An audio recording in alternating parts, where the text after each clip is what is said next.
Jane Berends. Welcome to Nature of Reality Radio. Glad to have you on.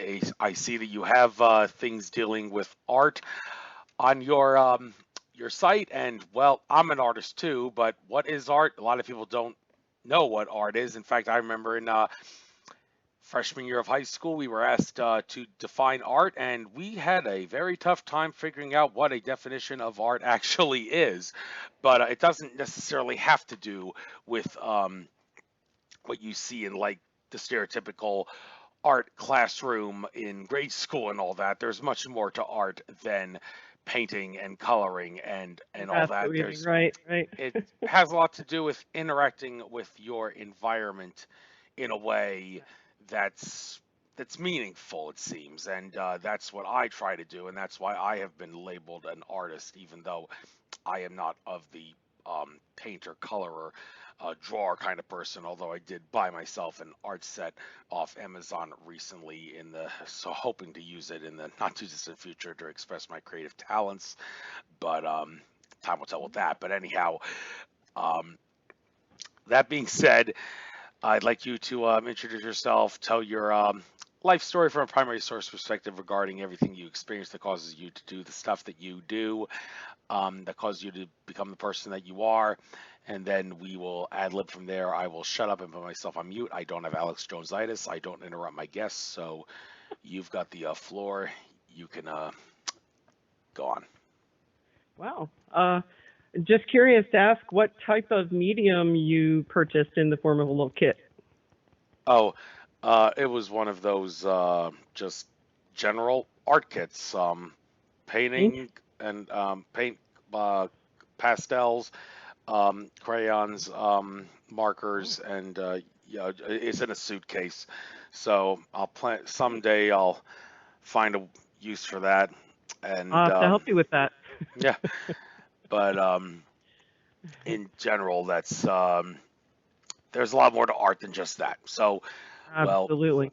so after you tell your life story, we'll get into what art is and what art isn't, and maybe yours. If I ask you to give a definition of art, what do you say it is? So, Sure. but let's go from there. You got the floor. Well, I'll start right out with that. I believe that art is a quantum expression in 3D reality for us. As a result of our experiences and our need to take things and make lists out of them in a similar way, we can create art pieces which will take information from our brains and our hearts and move them in a way to 2D form, sometimes 3D if you're a sculptor or deal in a 3D medium. And that allows us to evolve a bit by expressing literally, like we do tears, out of our body, those thoughts and those concepts and those frustrations and all the other emotion types that we have.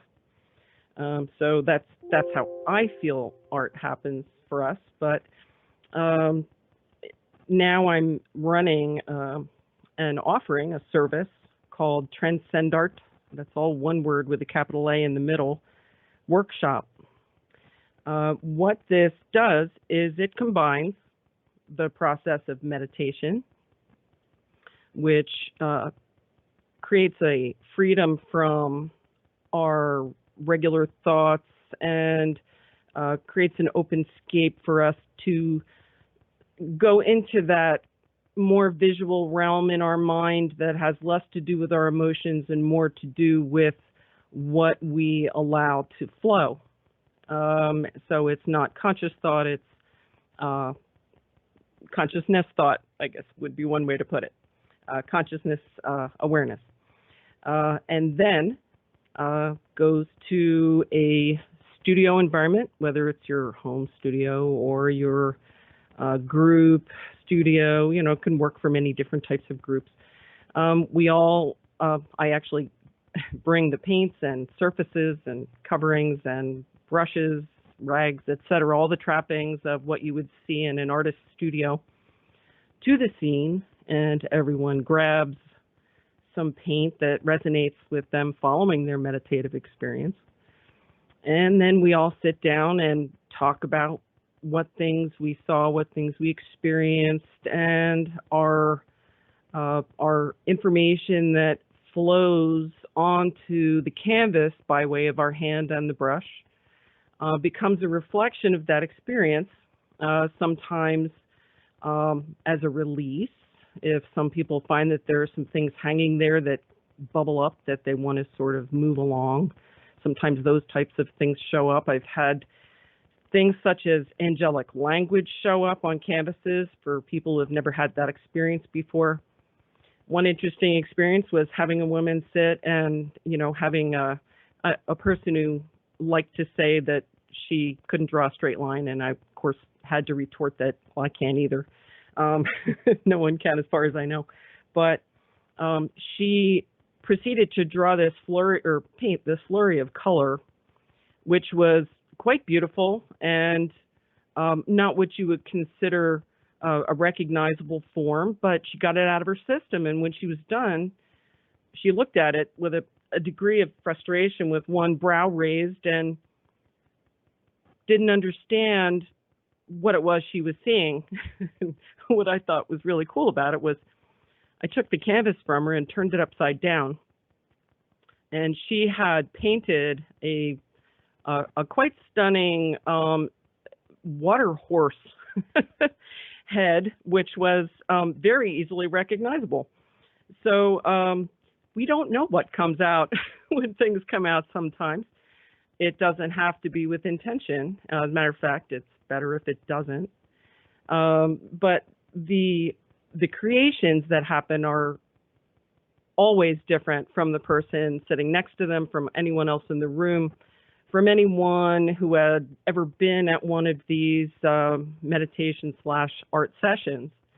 And, there is the most interesting part for me. I've spent a lot of my life in teaching situations. I'm not a certified teacher, but I've taught art and theater production at a local day camp. I have taught in the schools in special education and got to see how art can manifest through that environment. And I've also taught adult painting classes at a local high school for an adult evening class program in acrylic painting. Each of those experiences showed me the level of creativity, the level of openness, the interest in learning that is present in each of those types of communities. So this has become a real life study for me. I very early on, my mom used to use a large plastic container of dull and broken crayons as a babysitter. I used to call it, sarcastically, because literally it would keep me busy for hours and hours on end until the TV went on at night. We were not all-day TV watchers as many people are these days. And I learned a lot about drawing form, about copying art types and cartoons. I'm really a lover of cartoons and illustrators. I got to see Stan Lee at Comic-Con, which was one of the heights of my, fun experiences that I've had in my life. That was at the Javits Center in New York City. And the types of wonderful art forms that I've allowed myself to experience include things like cartoons, like watercolors, like acrylics. I have yet to open my oil paints. I have a little bit of a hesitation there. It's just, it's gooey. I like water. And I've also worked with some Crayola sticks, which are a product that Crayola makes, which I'm falling more and more in love with, which are actually the contents, a solid stick, which are the contents of the core of a Crayola colored pencil. So there's no wood around it. It's just a square, as a pastel, as you had mentioned before, had just a square piece that is just solid color. So that's becoming a fun thing to work with too. But I really enjoy watching the process of creation happen with people. This became a real interest for me to convert the art form as a method of copying or a method of creating a photorealistic image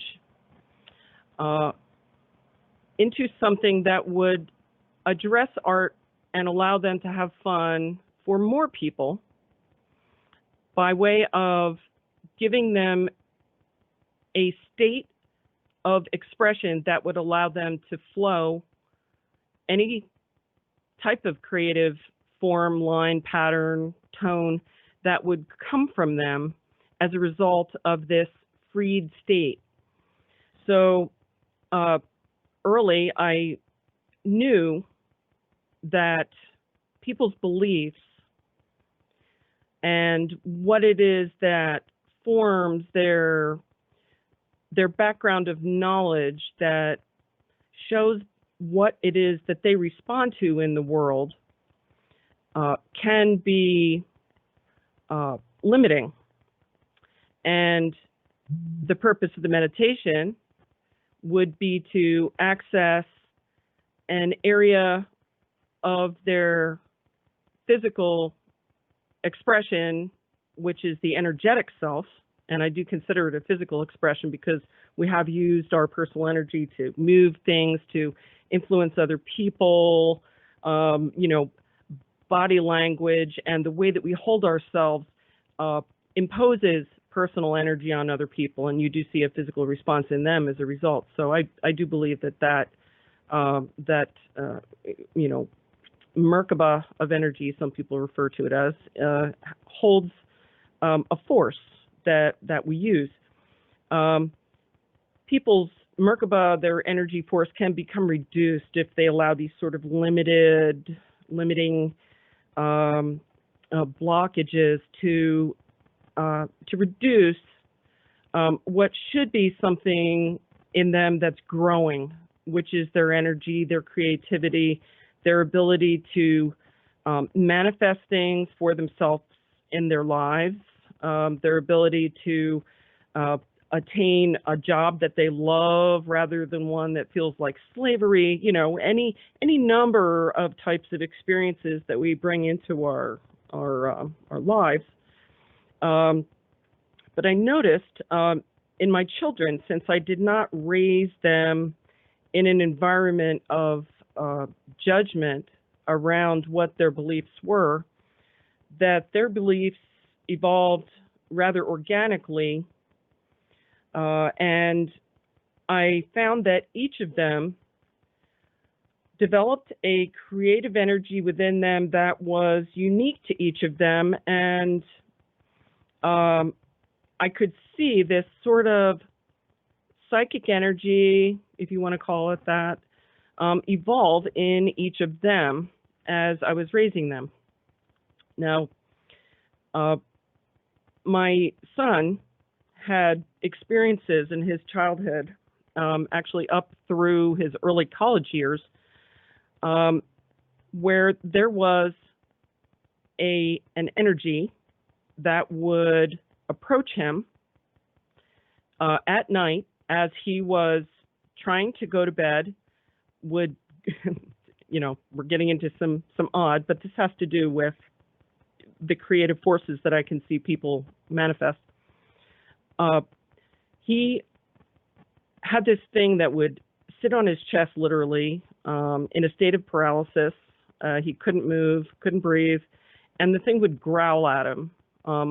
And he would just lay in bed for long periods of time, trying to breathe and trying to move this thing along. Eventually, he would pass out from sheer exhaustion. But later on, in early adulthood, he found that the way to move that energy was by allowing it in, accepting it, showing no resistance to it, expressing what you could define as love for it, and it dissolved and has never been around again. But for someone to carry that type of experience into adulthood, you know, a rational being who, you know, is quite sentient, we had no doubts that this was not sleep terrors or any of the other, you know, recognized childhood sort of development issues. He was able, with his energy after that, to learn how to move energy, and could physically impress his energy on people and things around him, which is, you know, an ongoing study for him.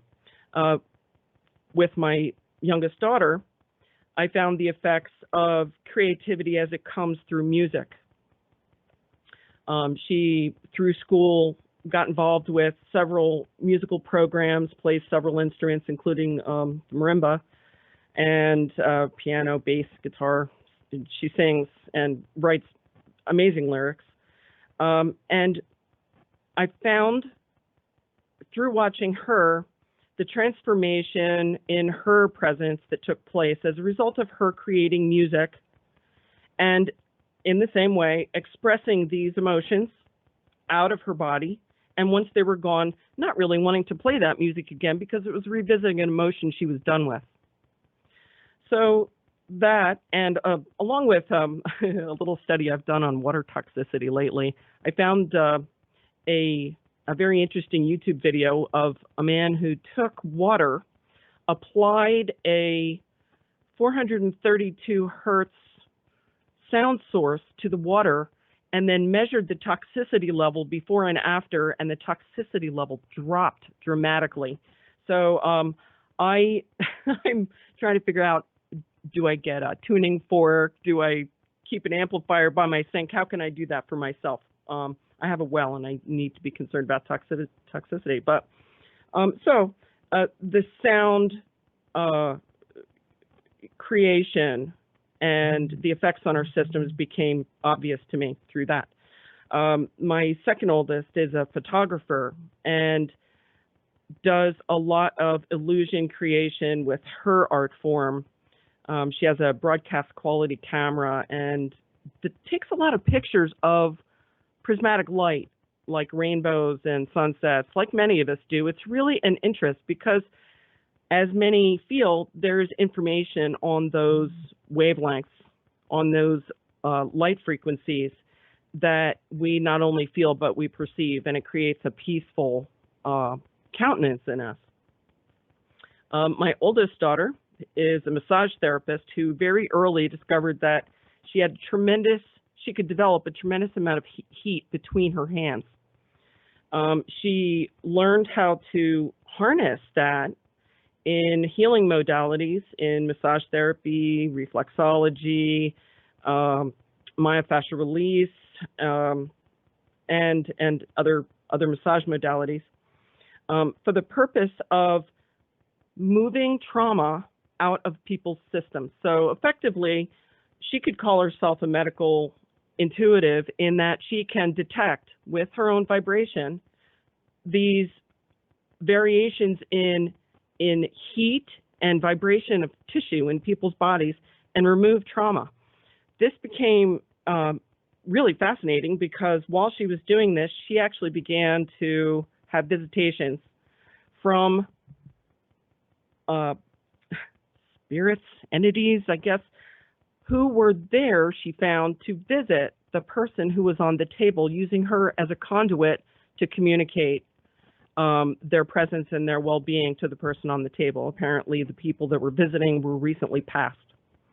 So all of these creative techniques have been very personally observed by me by way of my kids. And I have no doubt that these sort of energetic expressions are creative forms that we use for healing. In my own way, I've developed two meditations now. One of them is available on my Facebook page, TranscendArt Workshop. It's actually embedded in the feature image at the top of the website. It's called the stress transformation meditation. And what it does is it addresses the type of shadow work or work that people do to examine the sources of blockages in their energetic bodies, which limit our experience, causing fear, doubt, hesitation, criticism, deferral of opportunity, many, many different things. Anger, I mean, it can go, it causes war. These types of common behaviors when people group together can cause terrible things, and have. Because of that, the existence of that type of behavior in a community, a common negative emotion in a community, to be able to cause terrible acts of violence between humans, it only makes sense that if we produce a level of cooperation, that we would achieve the opposite, which would be productive, open, constructive, cooperative, developmental type behaviors, attitudes, and sharing of our talents, which people generally are less than willing to do because many of us have been taught to be ashamed of, because there is sometimes an overarching emotion that when someone wants to share something wonderful about themselves, that you are making yourself somehow superior to the people that you're relaying it to. That is not an integral way to express yourself, in my opinion. So in order for someone to be in their true truth and be able to stand in their creative process and share what that individual spark is that they bring to the planet that no one else on the planet has, you first of all have to give yourself permission to let go of the sources of the blockages by way of recognizing what they are, allowing it to have an emotional release in your body, which many people don't enjoy because it can involve, a very marked period of trauma, tears, gnashing of teeth, release of anger, but it is truly a release. Once you have the understanding of where that type of feeling or block comes from, it can be moved out of your system to make way for the opportunities to flow in, which you may have been blocking before. Now, when you have these opportunities coming in, this is something new. And as we all know, humans often fear the unknown. That's, nothing, revelatory. But the fact is, when you put something new in front of you, your feet start to shake, your heart palpitates. This is a representation of you approaching something that you have not yet put in place an emotional structure to support. So what it is it's your body reaching out and going, what is this? What is this? Is it going to hurt me if I touch it? Inevitably, when an opportunity comes in that you have set up for yourself and you remove the blocks that are in front of it, that thing begins to come towards you. And if you allow yourself to relax and feel what it is and accept the possibility, the potential of something new happening for yourself, it becomes an excitement rather than a fear. So these types of awarenesses of new things that come in are there shielded by these blocks. So the stress transformation meditation, lyrical as it is, I know it's a little corny, but that's where it fell, so I took it. This meditation creates an environment in several different energetic centers in our body for us to first, and it's in 4 stages regarding 4 different chakras, they're called. These energetic parts of our body where emotion reflects. So, for example, let's say, have you ever gotten in an argument with someone and they were really making you upset? Yes, many times. Yeah, you know that feeling. Yes. Yeah. Okay. So you know that feeling of like tightening of your throat and your passages, your airway passage tightening, and you feel like you need to cough. Do you ever get that feeling? I think I may have gotten that feeling. It's Okay. It's something most people interesting how that you I ask. describe it. Yeah, yeah. It's usually a recognizable phenomenon. You know, someone makes you angry, you start to go, you know, you get uncomfortable. Your communication chakra begins to cause a constriction in your throat, which is where the chakra exists. So, in order to release those emotions which you are trying to hold back, and maybe that's why you're not feeling it, maybe you're not holding back. There are people who know how to communicate well that way. If you have that kind of a constriction in your throat, it's a representation that your emotions are there and you just really don't want to let it out. It's causing a field of emotions that you don't want to deal with.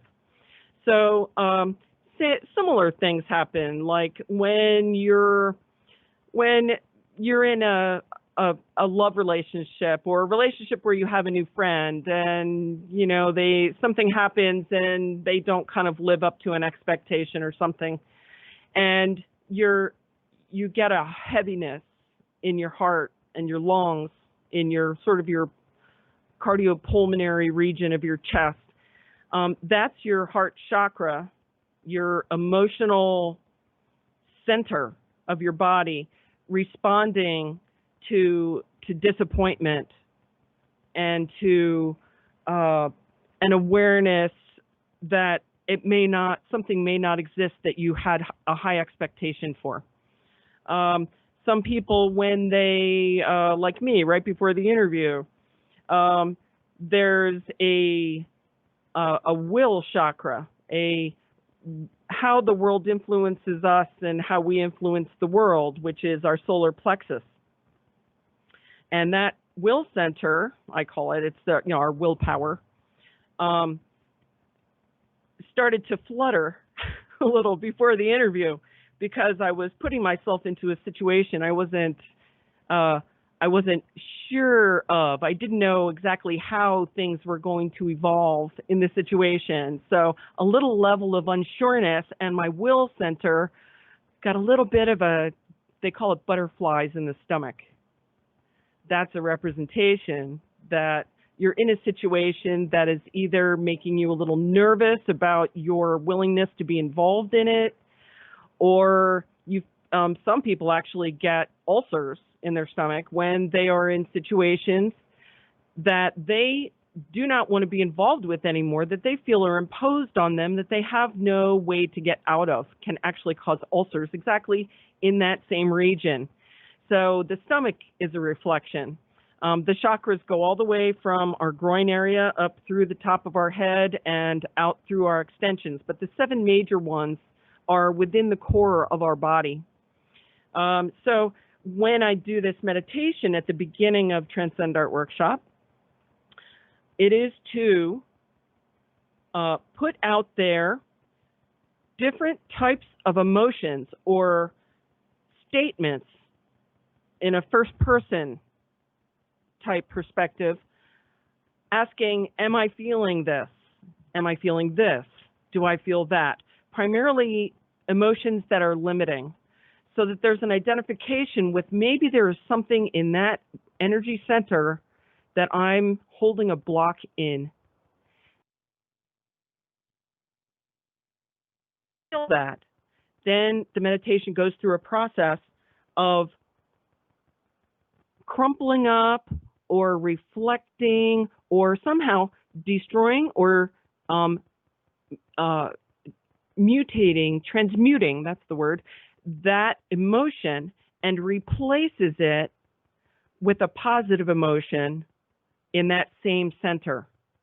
Another emotion that would be held in that region that has a positive frequency to it. So it goes through 4 different chakras. I'm working on another one to go through the top 3 and out through the crown.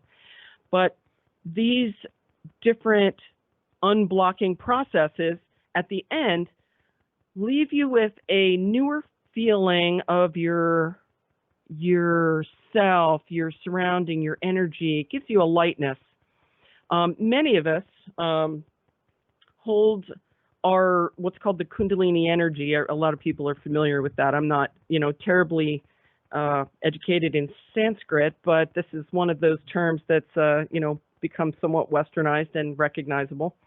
The Kundalini energy takes the primary residence in our root chakra, which is very low. It's down in our genitalia area, and it represents our feelings of survival, our right to be here, our existence, our fight or flight type response, our animal I'm here type mechanism in our systems. Many of us focus our energy there and rarely allow the energy to rise up into the other chakras to experience the other emotions. So this type of meditation gives us a channel to free up some of those blockages as we recognize them and then replace them with a more positive statement in order to bring our energy farther and farther up. The higher our vibration or our frequency, our personal frequency, the closer we are to a freedom of creative expression. So one of the large creative areas, again, is in that will center around our stomach, right below our emotional center, which also has to do with how we correspond to other people. It's our level of compassion, our level of competition, those types of feelings. So those getting up into that center of our systems allows this type of creation. I'm a big student of Edgar Mitchell. Have you seen any of his YouTube stuff lately? I know he passed away. The astronaut? In 2006. Yeah, the Yeah. astronaut, right? He recently Yes, passed away, exactly. and I was devastated when he did. And yeah, great guy. A lot of things he had to say. Very. He had, coming back from his mission as an astronaut, had a purview of the world in context to the universe, which very rare few of us have. And it produced in him a sensation that he could not put a scientific explanation around, but it was something that changed his life and his motivation from that point on. He went on to create the Institute of Noetic Sciences, which has produced, in conjunction with some other organizations, which I'm hoping to post on my WordPress website, which I am slowly unraveling,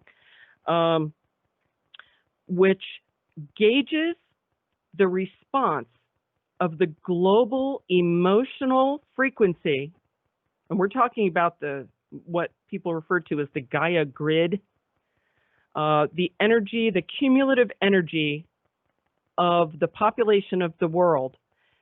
And this gauge measures the response. One of the most notable responses was the one that took place following the 9/11 attack. It is documented, it's all online to be seen, and the Noetic Institute, the Institute of Noetic Sciences, worked to produce the science around the data collection, for the production of that chart.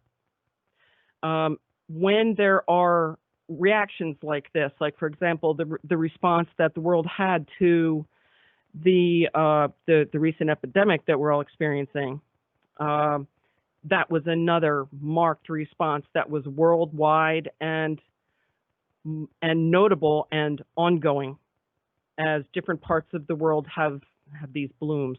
So, you know, varying opinions as to what brought this on. Many different viewpoints are possible. I've been able to take advantage of a lot of time to create my online presence through this time. But Edgar Mitchell, back to that, had a piece that he did on YouTube about the quantum fluctuations that arise from our awareness.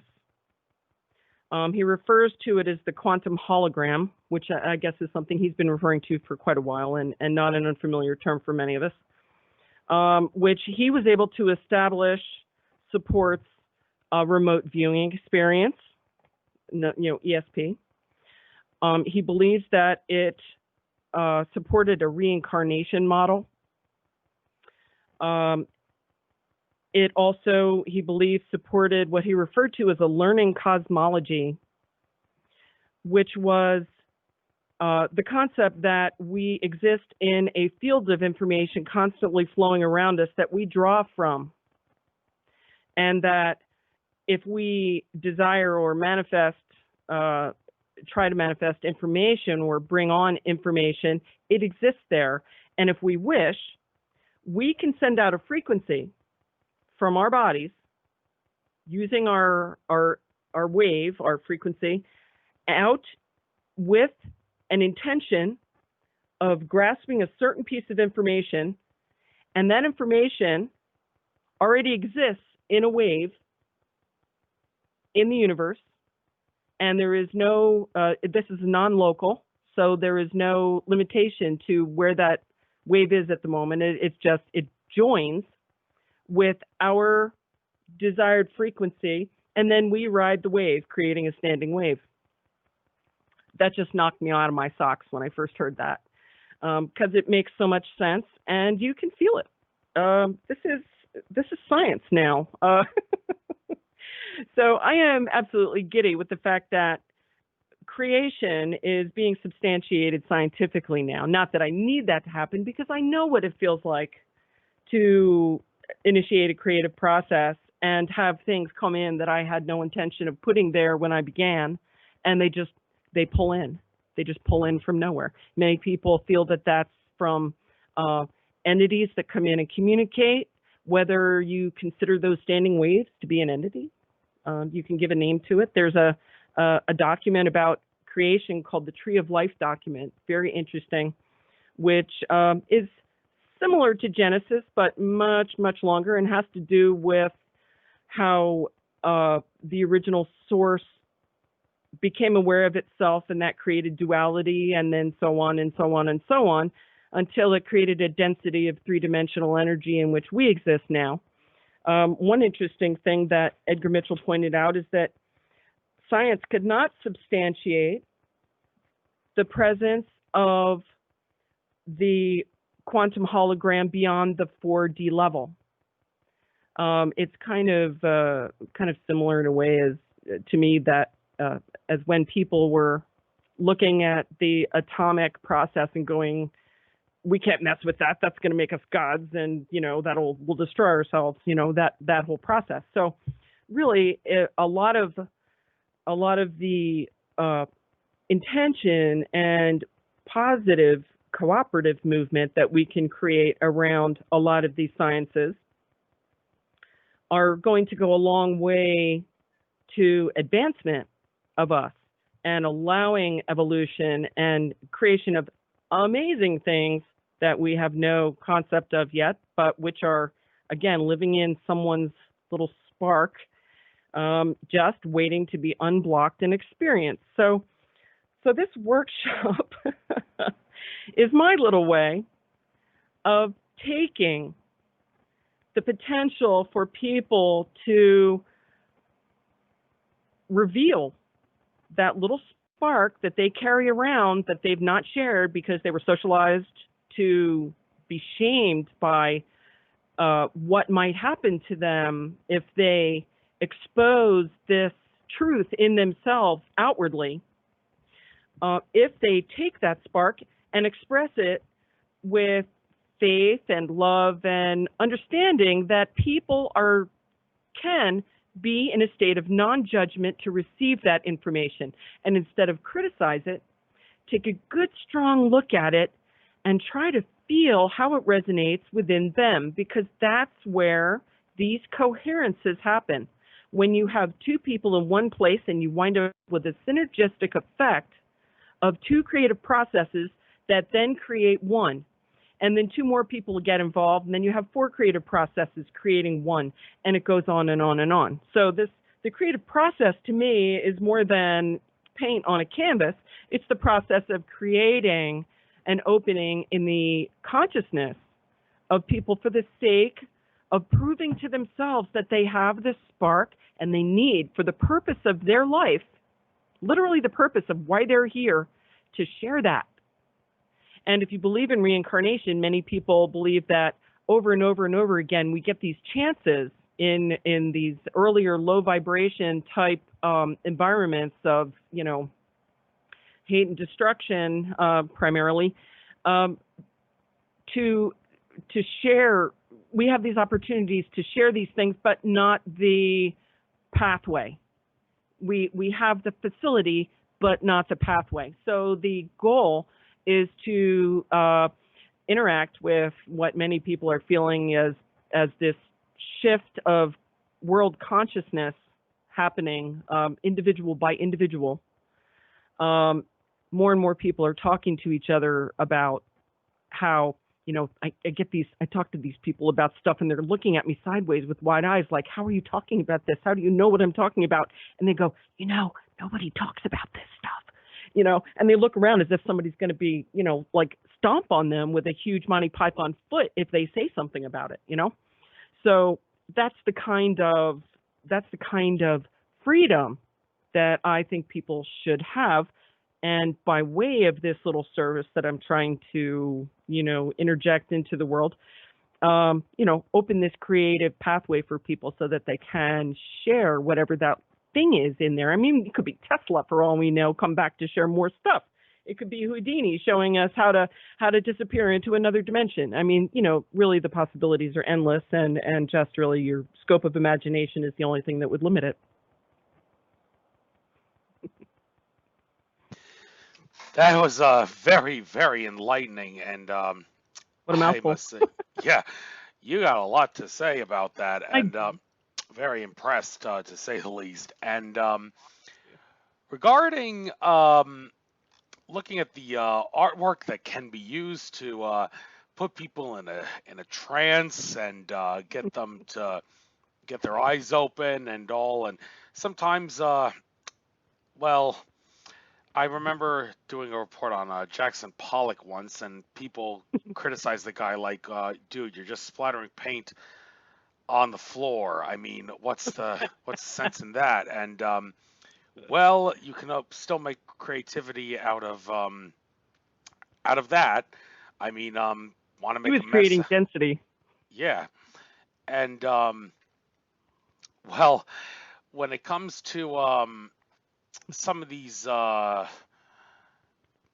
exactly is the artwork that you like in particular find draws people? What's my favorite theme? Yeah, because okay. It seems, is there any way you can help make sense of how it is that, like, they say that art museums draw more people than football stadiums, and the football fans refuse to believe that, but there's something about the art that makes the people want to go there, and which art because you can participate in it.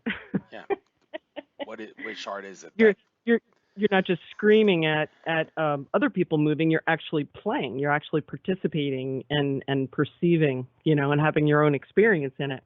Not only that, but going to a museum and viewing standing artwork uh, takes you back to their frame of mind and their place and their emotion. I mean, look at what people say about La Joconde, the Mona Lisa.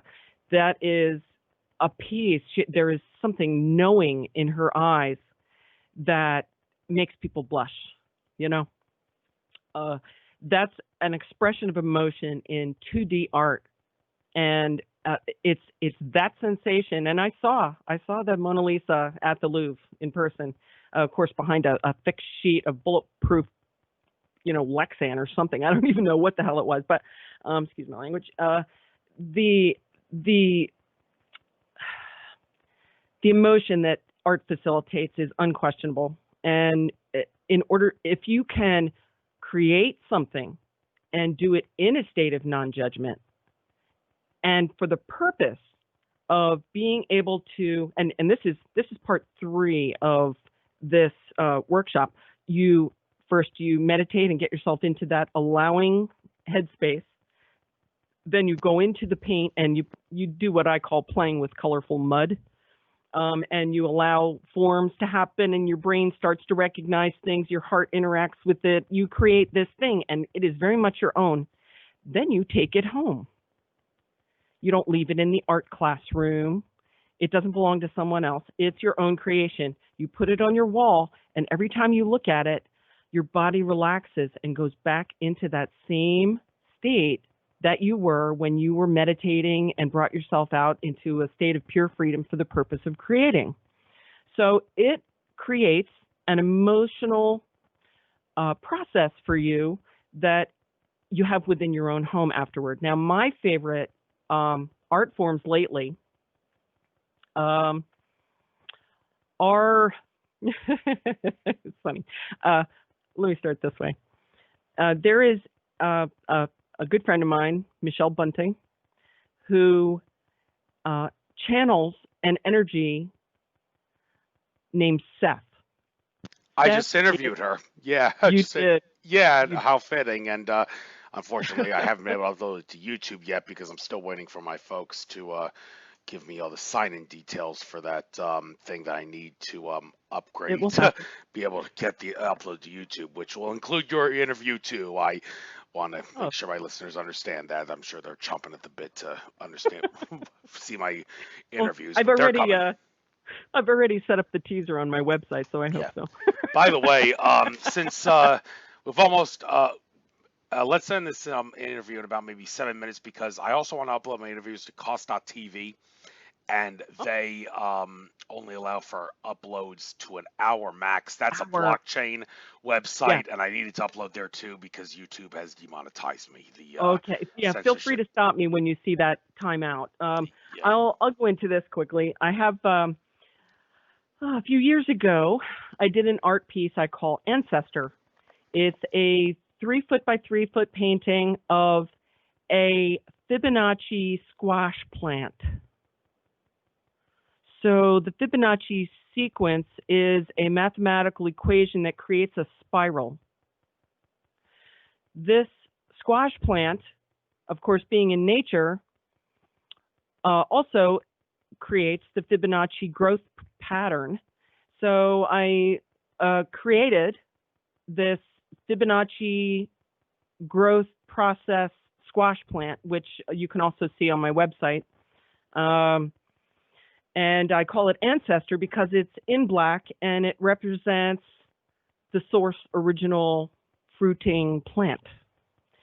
So I sent that a few years ago to Santa Rosa about a month before the wildfires hit and destroyed the entire area, to a heirloom squash festival, heirloom seed festival, actually. It was an exchange of seeds of ancient plants, ancient seeds, meaning non-hybridized. And I sent it out there for display, and it came back and brought a cricket back with it, which was amusing. But so I love doing that. It's basically a piece of art that contains universal knowledge in it, universal reflection. Right now, Michelle Bunting has done some past regression therapies for me, some sessions for me, and we got to discussing her channeling experience with Seth, who, by the way, used to be channeled by a woman named Jane Roberts in the 70s and 80s. My maiden name is Jane Roberts. So swallow that one. It's very strange. So Seth tells me that's not a coincidence, that I would eventually become friends with Michelle, and that I should use, this is my instruction from the Seth energy, I should refer to myself as intuitive painter. So I love that, and I'm going to use it. So Jane Berends, intuitive painter. So right now I'm doing an acrylic painting of Michelle's channeling vision when she goes into state to channel the Seth energy. And she does take on a different personality and a different way of speaking and a whole different thought process, which is to inform us about our infinite state here and how we should not limit ourselves. So again, we are very much in sync in our purpose. Yeah. Yes, we are in sync in our purpose, but then again, our purpose is kind of getting a monkey wrench thrown into it with everything that's going on in the world now. Ooh. And I just found out today that I'm not going to be going to Ricardo Gonzalez's retreat in Colorado that I was so looking forward to. I mean, I when I bought that ticket for that to Colorado, it was so fitting because I looked at the Chinese astrology, Chinese numerology and grids and all for that, and it said the lucky direction is west and the lucky color is red, and I'm thinking, ooh, Colorado, west, red, perfect place to go. And are you going to Red Rocks? Is that where it was? I'm not sure exactly where Ricardo Gonzalez was going to hold the retreat, but okay, maybe it was. But unfortunately, it's not to be now, and it's quite disturbing that all these things are getting postponed, and we hard to make sense of what's going to be happening in the future. I mean, I hear a lot of. I just watched a couple of videos with Andrew Barts, as the Akashic Records reader. I love him. Yeah, he seems to be of the opinion that it's not good to say anything that's going to turn people into couch potatoes. He recently said in some videos dealing with like money and what like disclosure, there is no Nassar, it's not real. He's actually saying that, and everybody's like, oh, come on, you have to think that when we're being forced with this against our will, that the banking system is not being shut down. I think Andrew Barts says maybe he knows that. He just wants to give the human race a nice kick in the pants to not let us sit in our butts and do nothing. And that's his role. Yeah, David Icke is also doing the same thing. And although it's unfortunate that some people in the spirituality community, like Nyla and Yugen of 3D to 5D consciousness, seem to attack people like David Icke, who try to give people a kick in the pants for not pressing this stuff. But then again, there's a way of talking about stuff that's going to make people lazy, and then there's a way of talking about things in a way that's going to get people to want to be more focused on it, to interact with it, to make it come faster. I mean, everybody's got their own unique style. Everybody's brain is wired differently, and analyzing the reason for his presentation is literally futile. You just have to allow it to be there, allow it to have the effect it's going to have, allow it to affect you the way it's going to affect you, and understand that it may be for the purpose of creating alarm. Not such a bad idea. No, kick in the butt. You're right. Yes. So it was a pleasure having you on, and gonna have to cut it now because this is the hour limit, and Cost.TV only allows for an hour, and YouTube censoring me, monetization and all that's the way it's gonna have to be. So I will get this uploaded soon. I want to make sure I get Michelle's interview uploaded first before I do yours, because that's one's been waiting in the That's great.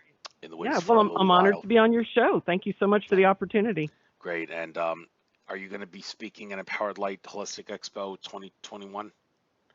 I am going to be participating in that, yes. Doing the workshop, not necessarily presenting a verbal diatribe. Yeah. Sue Greenwald, I asked her, is there any way you might want to consider letting me sneak into that conference wearing a disguise and using a fake name? I told her that at the Orlando conference, and she got a good laugh out of that. We reconciled our differences. I realized I shouldn't blame her for everything that happened to me regarding why I got banned from that expo center in Oaks, Pennsylvania. But she Oh, said in the end, it's I don't really feel comfortable doing that, Andrew, because well, I put my conference in jeopardy. So I'd like to ask, oh, please man. understand that it's not my fault that you got banned. So I can accept it, I Oh, can deal with it, and it's a shame that she other drank the people, Kool-Aid. yeah, other people were complaining about me because they were too uncomfortable with my style. Oh, So. see, that's what happens. You get out of the comfort zone and people withdraw. I was just talking about that, right? And to make it more insulting, they actually said, "We got to kick you out because you're barefoot, and that makes you a liability." That was a cover story, though. Of course, I realized Of course, they because didn't go and lost and found and give you a fucking pair of shoes. Excuse my language. it's okay. You can curse on this show. So I realized that was a cover story after. Well, I knew from they waited until right before the last presenter to kick me out, so I knew something was up. So that's the deal with that. But let bygones be Right. bygones. Let's move on, and everything's gonna work out for the better. And Wonderful. I good luck on your work, and I Yeah. wish you the best of luck. Take And care. and I Namaste. wish you have Colorado. All right. Take care. Bye bye. Thanks. Bye, Inter.